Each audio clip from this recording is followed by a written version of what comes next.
So my first book that was dealing with personal development and success was Think and Grow Rich.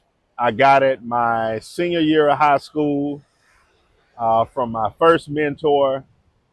I really didn't know which direction to go when I first started. I just knew I wanted to be a part of certain things that I didn't see around me or in my community. I reached out to many people.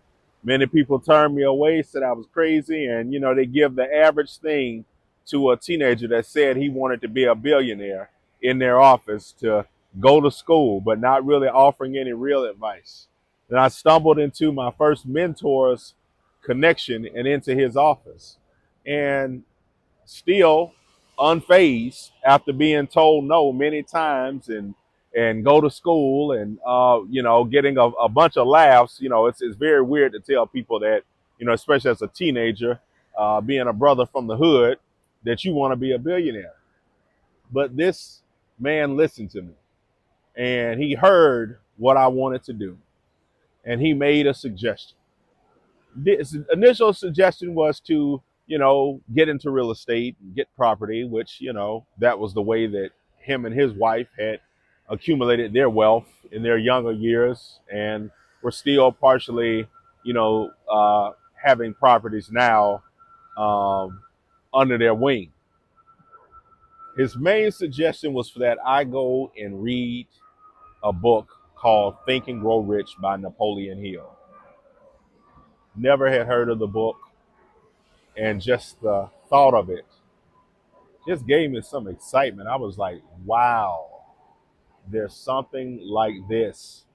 There are people out here, and this is normal talk of people making tens of millions, hundreds of millions, and going from nothing to something. And I went and I said, wow, okay, I'm going to get the book. But he did me a better one solid. Man, drove me to the bookstore. I'll never forget it. Went in Barnes and Nobles, got the copy of Think and Go Rich for me to get. And I read it and I read it and I read it and I read it. He told me one of the things, and I still remember this to this day.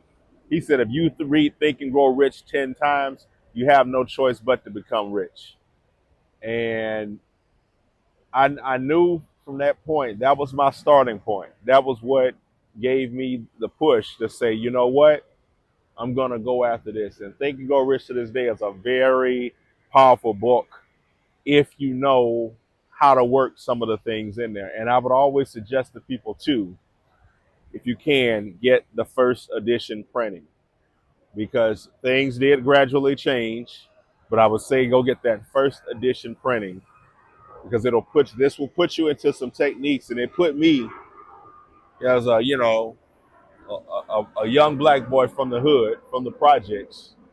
And that thing put me in the stratosphere of possibility and opportunity, and that things like that could happen and were possible for someone like me. And if you have the time to check out the book, get it, Think and Go Rich. Because it's basically Napoleon Hill studied Andrew Carnegie for maybe I think it was like 30 years. Rockefeller, Abraham Lincoln took note in a study of men who had, some level of attainment. And he took that and synthesized it into a study and found the similarities and the similar things that these wealthy men did and put them into the book, Think and Grow Rich.